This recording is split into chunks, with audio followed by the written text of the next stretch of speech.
प्यारे बच्चों, आप सभी का हमारे चैनल पे बहुत बहुत स्वागत है। जितने विद्यार्थी 22 फरवरी को हिंदी का पेपर देने वाले हैं उनके लिए ये वीडियो बहुत ही खास होने वाली है, क्योंकि बच्चों इस वीडियो के माध्यम से मैं आप सभी को हिंदी के पूरे किताब के जितने भी यहाँ पे मोस्ट इंपोर्टेंट बहुविकल्पी प्रश्न बन सकते हैं उन सभी प्रश्नों को इस वीडियो के माध्यम से कवर करेंगे। और बच्चों एक बात मैं पूरे यकीन के साथ बोल सकता हूँ कि जितना क्वेश्चन इस वीडियो के माध्यम से बताने वाला हूँ सारे के सारे question very very most important है और ये बोर्ड परीक्षा के पेपर में 100% पूछा जाएगा।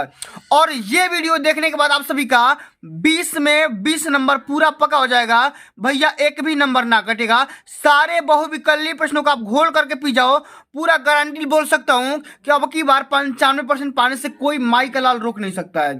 तो ये बच्चों इस वीडियो के माध्यम से हम वही क्वेश्चन कवर करेंगे जो कि महत्वपूर्ण बहुविकल्पी प्रश्न होने वाला है और ये बोर्ड परीक्षा के पेपर में एकदम 100% पूछा जाएगा। आइए सबसे पहला इसमें क्वेश्चन पूछा गया बच्चा कि कृति कंकाल के लेखक का नाम बताइए। जयशंकर प्रसाद, मुंशी प्रेमचंद, राम कुमार वर्मा या मैथिली शरण गुप्त। तो बच्चों जो भी आपको क्वेश्चन का आंसर पता होगा कमेंट में भी आप लोग बताते चलिएगा, क्योंकि आपसे इससे ये पता चलेगा कि कितने बच्चों का कितना तैयारी है, ठीक ना। तो कृति कंकाल के रचनाकार का नाम क्या है बच्चों? ये है doctor Jaishankar Prasad. Option number यहाँ पे पहला बिल्कुल राइट आंसर हो जाएगा। और ये क्वेश्चन बोर्ड परीक्षा के पेपर में ऑलरेडी कई बार पूछा जा चुका है, ठीक ना। तो इस वीडियो के माध्यम से हम वही सारे क्वेश्चन डिस्कस करेंगे जो कि प्रीवियस पेपर में भी पूछा जा चुका है। अगला हमारा क्वेश्चन ये पूछा गया बच्चा कि रस मीमांसा के लेखक का नाम बताइए। आचार्य रामचंद्र शुक्ल, भगवत शरण उपाध्याय, गुलाब राय या जय प्रकाश भारती। तो रस मीमांसा के जो रचनाकार है उनका नाम क्या है? उनका नाम है आचार्य रामचंद्र शुक्ल, यानी कि इनका भी पहला ऑप्शन यहाँ पे क्या हो जाएगा? राइट आंसर हो जाएगा। आगे बढ़ते हैं। अगला हमारा क्वेश्चन पूछा गया बच्चा कि शुक्ल युग की कालावधि कितना होता है, यानी कि शुक्ल युग का जो समय सीमा माना जाता है वो कब से कब तक होता है? सन 1850 से 1900 तक, सन 1919 से लेकर के 1938 तक, सन 1900 से लेकर के 1920 तक या सन 1938 से लेकर के सन 1947 तक। तो शुक्ल युग का जो समय सीमा वो माना जाता है वो सन 1919 से लेकर के 1938 तक का जो भी टाइम पीरियड माना जाता है उसको हम बोलते हैं शुक्ल युग। क्या बोलते हैं? शुक्ल युग, ठीक ना। इस बात को ध्यान में रखना। अगला हमारा क्वेश्चन पूछा गया बच्चा कि पंच परमेश्वर कहानी के लेखक का नाम बताइए, यानी कि पंच परमेश्वर कहानी को किसने लिखा था उनका लेखक का नाम बताना है। रामचंद्र शुक्ल, यशपाल या प्रेमचंद्र या राजेंद्र यादव। तो पंच परमेश्वर कहानी के राइटर का नाम क्या हो जाएगा बाबू? यहाँ पे होगा प्रेमचंद। क्या हो जाएगा भैया? प्रेमचंद इसका बिल्कुल राइट आंसर हो जाएगा, ठीक है। चलो आगे बढ़ते हैं। अगला हमारा क्वेश्चन पूछा गया है, ठीक ना, कि उपन्यास भूले बिसरे चित्र के लेखक है। ये उपन्यास है भूले बिसरे चित्र, ठीक ना। अब बताना भैया कि इसका राइटर का नाम क्या होगा? प्रेमचंद, भगवती चरण शर्मा, ठीक ना, या वर्मा, ये यशपाल या वृंदावन लाल, ठीक ना। तो भूले बिसरे चित्र ये जो उपन्यास है इसके लेखक का नाम क्या हो जाएगा? भगवती चरण वर्मा। ऑप्शन नंबर हमारा सेकंड बिल्कुल राइट आंसर हो जाएगा, ठीक ना। आगे बढ़ते हैं। अगला हमारा क्वेश्चन पूछा गया बच्चा कि कलम का सिपाही के लेखक है।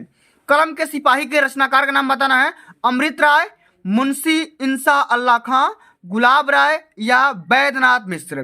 तो कलम के सिपाही के जो रचनाकार हैं उनका नाम है अमृत राय। क्या है? अमृत राय। अमृत राय वाले ऑप्शन को बिल्कुल याद रखना, क्योंकि जितना क्वेश्चन बता रहा हूं ना बाबू अब की बार पेपर में पक्का पूछा जाएगा। और आपसे मैं एक बात और बता देना चाहता हूं कि जो भी बच्चा ईमानदारी से इस पूरे सेशन को अंत तक देख लेता है, इस पूरे वायरल पेपर को घोल करके पी जाता है ना, तो उसका 20 में 20 नंबर पक्का हो जाएगा। आज ही पक्का हो जाएगा भाई, ठीक ना। पूरा पेपर को याद कर लो, ठीक ना। अगला हमारा क्वेश्चन क्या है कि लहरों के राजहंस के लेखक का नाम बताइए। यानी ये जो रचना है लहरों के राजहंस, इसके रचनाकार का नाम क्या है? मोहन राकेश, गुलाब राय, प्रेमघन या रामधारी सिंह दिनकर। तो बच्चों लहरों के राजहंस के जो रचनाकार हैं वो है मोहन राकेश। ऑप्शन नंबर हमारा पहला बिल्कुल राइट आंसर होगा। आगे बढ़ते हैं। अगला हमारा क्वेश्चन पूछा गया है कि भगवत शरण उपाध्याय द्वारा रचित निबंध कौन सा है। मैंने इसमें 4 यहाँ पे रचना का नाम दिया गया है, इसमें आपको ये बताना है कौन सी ऐसी रचना है जिनको भगवत शरण उपाध्याय के द्वारा लिखा गया है, ठीक ना। पहला ऑप्शन क्या है? ठूठा आम, क्या है पहला ऑप्शन? ठूठा आम है। अगला हमारा ऑप्शन क्या है? दृष्टिकोण। अगला ऑप्शन क्या है? ठेले पर हिमालय, नदी के द्वीप। तो बच्चों बताओ कि भगवत शरण उपाध्याय के द्वारा किस निबंध को रचना किया गया है, ठीक ना? तो ठूठा आम जो हो जाएगा ना, ठूठा आम भगवत शरण उपाध्याय के द्वारा लिखा गया है। इस बात को हमेशा ध्यान में रखना, ठीक है। चलो आगे देखते हैं। अगला हमारा क्वेश्चन पूछा गया बच्चा कि स्मृति की रेखाएं साहित्य की विधा है, माने स्मृति की जो रेखाएं हैं किस विधा की रचना है, ये आपको बताना है। जीवनी है कि रेखा चित्र है कि आत्मकथा है कि संस्मरण है, ये आपको बताना है। तो स्मृति की जो रेखाएं हैं वो क्या है बाबू? वो हो जाएगा संस्मरण। क्या हो जाएगा? संस्मरण। यहाँ पे चौथा ऑप्शन हमारा बिल्कुल करेक्ट आंसर हो जाएगा। ओके, चलो आगे देखते हैं। अगला हमारा क्वेश्चन क्या है? अगला आपका क्वेश्चन ये है बाबू कि निम्नलिखित में से यात्रा साहित्यकार हैं, माने इसमें 4 लेखक का नाम दिया गया है और इसमें से ये बताना है कि कौन से ऐसे लेखक हैं जिनको हम यात्रा साहित्यकार के नाम से भी जानते हैं। जयशंकर प्रसाद, प्रेमचंद, डॉक्टर राहुल संकृत्यायन या हजारी प्रसाद द्विवेदी। तो बच्चों यात्रा साहित्यकार के नाम से जो जाने जाते हैं उनका नाम है राहुल संकृत्यायन। ऑप्शन नंबर हमारा सॉरी यहाँ पे ग बिल्कुल राइट आंसर हो जाएगा, ठीक है। अब चलो अगला आपका क्वेश्चन ये पूछा गया है कि ललित ललाम के रचयिता है। Very very most important question है भैया, कई बार पेपर में पूछा जा चुका है कि ललित ललाम रचना के रचनाकार कौन है?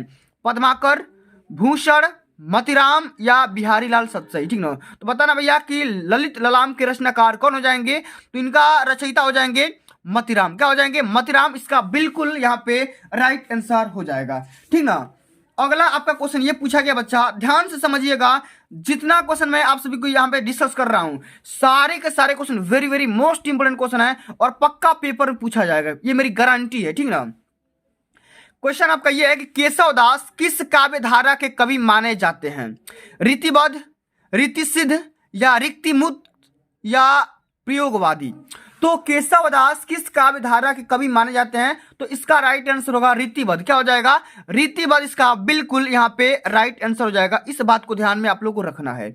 ओके, आगे समझते हैं। अगला आपका क्वेश्चन क्या है कि निम्न में से प्रयोगवाद की 2 विशेषताएं बताइए। माने प्रयोगवाद की कौन सी 2 विशेषताएं हैं उसके बारे में डिस्कस करना है। 4 ऑप्शन दिए गए हैं, चारों में से कोई एक ऑप्शन सत्य है, बताना है। तो प्रयोगवाद की जो भी विशेषताएं हैं क्या है भैया? घोर वैयक्तिकता, यथार्थवादी दृष्टिकोण या ए और बी दोनों, माने क और ख दोनों, या नारी के प्रति परिवर्तन। तो प्रयोगवादी के जो भी विशेषताएं हैं वो क्या हो जाएगा भैया? सबसे पहला क भी होगा और यहाँ पे सेकंड भी होगा। तो पहला ऑप्शन और सेकंड ऑप्शन दोनों यहाँ पे राइट आंसर हो जाएगा। इसलिए ये जो दोनों ऑप्शन कहाँ में दिया है? ऑप्शन नंबर घ में दिया है। तो ग नंबर हमारा क्या हो जाएगा? यही आपका राइट आंसर होगा। ग नंबर, क और ख दोनों हो जाएगा। यही प्रयोगवादी की विशेषताएं होती है। ओके, चलो आगे देखते हैं। अगला आपका क्वेश्चन ये पूछा गया है कि साकेत महाकाव्य की रचना किसने की थी? ये जो साकेत है ये क्या है? एक महाकाव्य है। अब बताना इस महाकाव्य की रचना के रचनाकार कौन है भैया? मैथिली शरण गुप्त, जयशंकर प्रसाद या हरिऔध या नागार्जुन। तो बच्चों साकेत के रचनाकार का नाम क्या है? मैथिली शरण गुप्त। यहाँ पे पहला ऑप्शन बिल्कुल राइट आंसर हो जाएगा, ठीक ना। चलो आगे बढ़ते हैं। अगला आपका क्वेश्चन ये पूछा गया है कि राम कुमार वर्मा के द्वारा रचित प्रबंध काव्य है, माने राम कुमार वर्मा के द्वारा रचित कौन सा यहाँ पे काव्य है? बताना है आंसू है कि यामा है कि चौखे चौबदे है या उत्तरायण है, बताओ। तो राम कुमार वर्मा के द्वारा रचा यहाँ पे कौन सा काव्य है भैया? उसका नाम है उत्तरायण। क्या है? उत्तरायण। यहाँ पे ऑप्शन नंबर हमारा घ बिल्कुल करेक्ट आंसर हो जाएगा, ठीक ना। आगे समझते हैं कि रीतिकाल की रचना है। रीतिकाल की कौन सी रचना है? श्री रामचरितमानस, रामचंद्रिका, प्रिय प्रवास या प्रेम माधुरी। तो रीतिकाल के रचनाकार का नाम क्या होगा बच्चा? वो हो जाएगा रामचंद्रिका। क्या होगा? रामचंद्रिका इसका बिल्कुल राइट आंसर हो जाएगा, ठीक ना। कई बार पेपर में इस क्वेश्चन को पूछा जा चुका है और अब की बार 2024 वाले पेपर में 100% चांसेस है कि पूछा जा सकता है, ठीक ना। अगला आपका क्वेश्चन क्या है बाबू कि आंगन के पार द्वार, आंगन के पार द्वार के रचयिता कौन है? जयशंकर प्रसाद, प्रेम वाटिका, सच्चिदानंद अज्ञे या राम नरेश त्रिपाठी। तो आंगन के पार द्वार के रचनाकार का नाम क्या है बच्चों? इनका रचनाकार का नाम है ये सच्चिदानंद अज्ञे। क्या हो जाएगा? सच्चिदानंद अज्ञे इसका बिल्कुल यहाँ पे करेक्ट आंसर हो जाएगा, ठीक ना। चलो आगे देख लेते हैं। अगला आपका क्वेश्चन ये पूछा गया बच्चा कि सुमित्रानंद, ठीक ना, सुमित्रानंदन पंत की रचना है। सुमित्रानंदन पंत की कौन सी रचना है ये आपको बताना है। ज्ञानदीप, प्रेम वाटिका, छड़दा या युगवाड़ी। बताओ सुमित्रानंदन पंत के द्वारा जिन बच्चों को इस क्वेश्चन का राइट आंसर पता है वो बताते भी चलेंगे, ठीक ना। तो बताओ इनकी रचना का नाम क्या है। तो इनकी रचना का नाम है युगवाड़ी। क्या है? युगवाड़ी। इस बात को ध्यान में रख लेना, कई बार पेपर में आ चुका है। अगला आपका क्वेश्चन ये पूछा गया है कि तीसरा सप्तक, ठीक ना, तीसरा सप्तक कब प्रकाशित किया गया था, कब पब्लिश किया गया था ये आपको बताना है। सन 1951 ईस्वी में, सन 1943 ईस्वी में, सन 1959 ईस्वी में या सन 1979 ईस्वी में। तो तीसरा तार सप्तक जो था ना उसका जो प्रकाशित किया गया था, प्रकाशन जो वर्ष था वो था सन 1959 ईस्वी में। ऑप्शन हमारा यहाँ पे ग बिल्कुल करेक्ट आंसर हो जाएगा, ठीक ना। अगला आपका क्वेश्चन क्या है बच्चा कि दीपशिखा काव्य संग्रह रचना है। मैंने दीपशिखा काव्य संग्रह के रचयिता कौन है, रचनाकार कौन है ये आपको बताना है। कई बार पेपर में आ चुका है, very very most important question है। आपका पहला ऑप्शन है महादेवी वर्मा, सुभद्रा कुमारी चौहान, जयशंकर प्रसाद या सूर्यकांत त्रिपाठी निराला।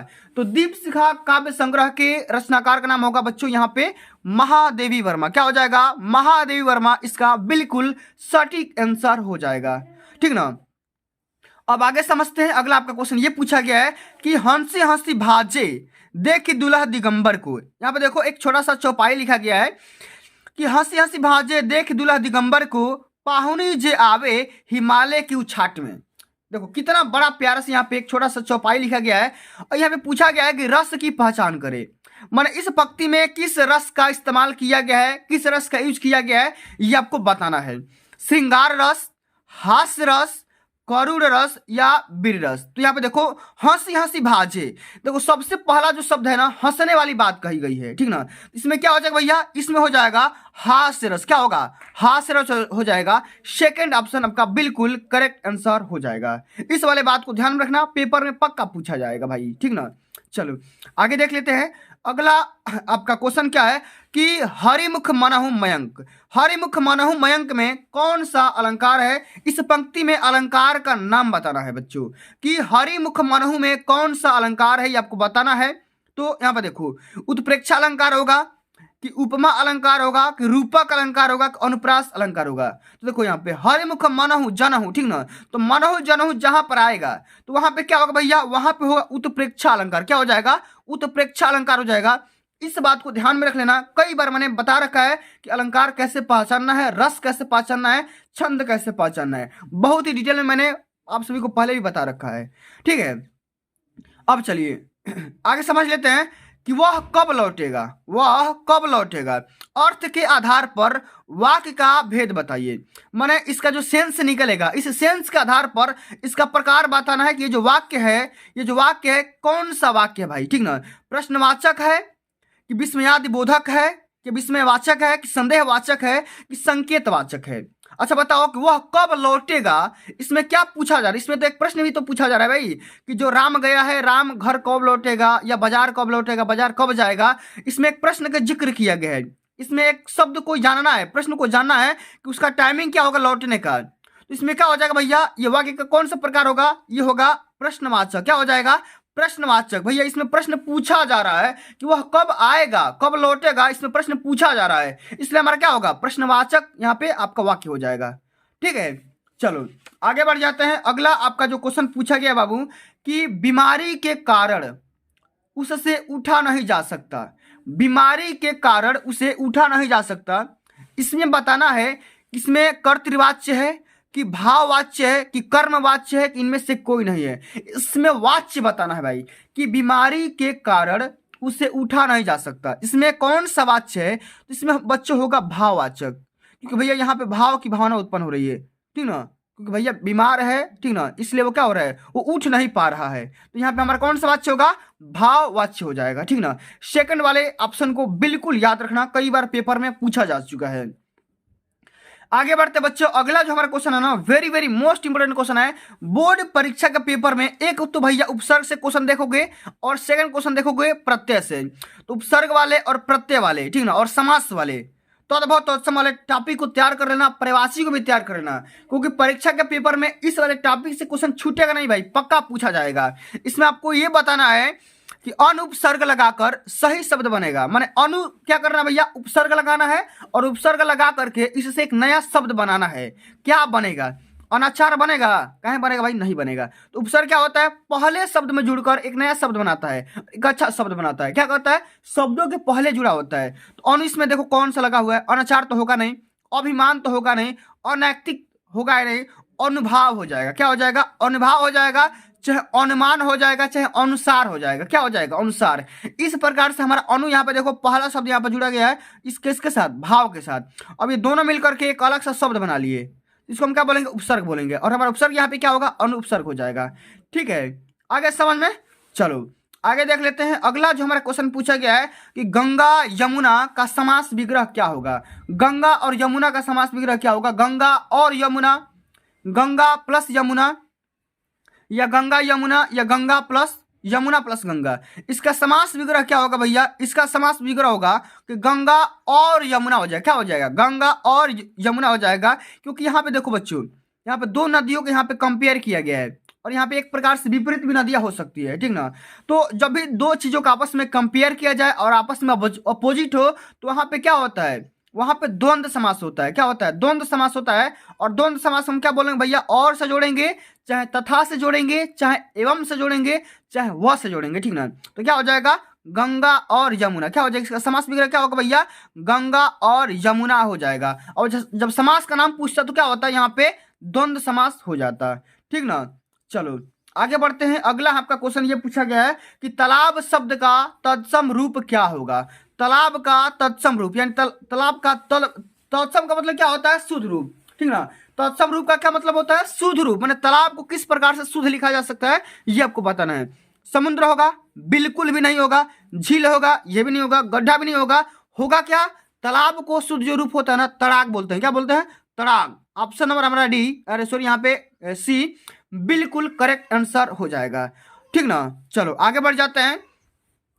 अगला आपका क्वेश्चन ये पूछा गया बच्चा कि नेह तद्भव शब्द का तत्सम रूप क्या होगा। ये क्या है, नेह एक तद्भव है, माने अशुद्ध तरीके से लिखा गया है। इसको शुद्ध करके बताना है कि भैया इसका नेह का शुद्ध रूप क्या होगा, यानी कि तत्सम रूप क्या होगा। नवीन होगा, नहीं होगा। नक्षत्र होगा, नहीं होगा। निष्ठुर होगा, ये भी नहीं होगा। लेकिन होगा क्या, नेह का हम बोलेंगे भैया स्नेह बोलेंगे। क्या बोलेंगे, स्नेह, प्यार दुलार बोलेंगे, ठीक ना। क्या बोलेंगे, प्यार बोलते हैं, दुलार बोलते हैं। स्नेह का मतलब क्या होता है, लगाव ही तो होता है, ठीक है। चलो आगे बढ़ते हैं। अगला आपका क्वेश्चन ये पूछा गया है कि बादल शब्द के पर्यायवाची है। बादल शब्द के पर्यायवाची क्या होगा, ये आपको बताना है। पर्यायवाची से भी बोर्ड परीक्षा के पेपर में एक क्वेश्चन देखने को पक्का मिलेगा। इस वाले टॉपिक को भी तैयार करके जाना है, ठीक ना। तो क्या होगा, पिलांग शस्य, अम्बुद या पयोद, ठीक ना। तड़िग, चपला, वृष्टि बौछार। तो वृष्टि बौछार क्या होगा भैया, ये तो हो जाएगा बारिश का। तड़िग चपला क्या हो जाएगा भैया, ये तो हो जाएगा आप सभी का बिजली का। लेकिन यहाँ पे आपको क्या बताना है, बादल का पर्यायवाची बताना है। तो बादल का पर्यायवाची होगा भैया पयोद हो जाएगा, एक आपका हो जाएगा अम्बुद। क्या हो जाएगा, अम्बुद हो जाएगा, और साथ में पयोद हो जाएगा। इस प्रकार से बादल का पर्यायवाची आपको याद कर लेना है, ठीक ना, क्योंकि पेपर में पक्का पूछा जाएगा। आगे बढ़ जाते हैं बच्चा। ये इस वीडियो का सबसे अंतिम नंबर क्वेश्चन है, और इस क्वेश्चन का आप लोग आंसर खुद बताना भाई। ये आपका होमवर्क है। इस होमवर्क को आपको क्या करना है, कमेंट बॉक्स में बस खाली छाप के आराम करना है, सो जाना है, ठीक ना। आगे बढ़ते हैं कि आग शब्द का पर्यायवाची नहीं है। माने आग का पर्यायवाची क्या नहीं है, आपको बताना है। अनल, दहन, अनिल या पावक। तो बच्चों आप लोग कमेंट सेक्शन में जाकर कभी छाप करके बताओ कि आग शब्द का पर्यायवाची इसमें से क्या नहीं होगा, ठीक ना। तो जो भी बच्चे का राइट आंसर होगा मैं उनको एक अच्छा सा गिफ्ट करूंगा, वो मैं भी आपको कमेंट माध्यम से बता दूंगा, उसके लिए परेशान मत होना, ठीक ना। तो बच्चों बताओ कि आग शब्द का पर्यायवाची क्या होगा, इसका राइट आंसर मेरे को कमेंट बॉक्स में छाप करके बताना। तो प्यारे बच्चों आज के लिए बस इतना ही। अगर ये वीडियो आप सभी को अच्छी लगी होगी, हेल्पफुल लगी होगी, तो वीडियो को एक प्यारा सा लाइक पहुंचा देना, और इस वीडियो को ज्यादा से ज्यादा अपने दोस्तों में शेयर करना। जितना भैया हो सकता है इस वीडियो को ज्यादा ज्यादा शेयर करना, क्योंकि उन बच्चों के पास भी शेयर करना जो कि 22 फरवरी को हिंदी का पेपर में सारे के सारे प्रश्नों को हल करने वाले हैं।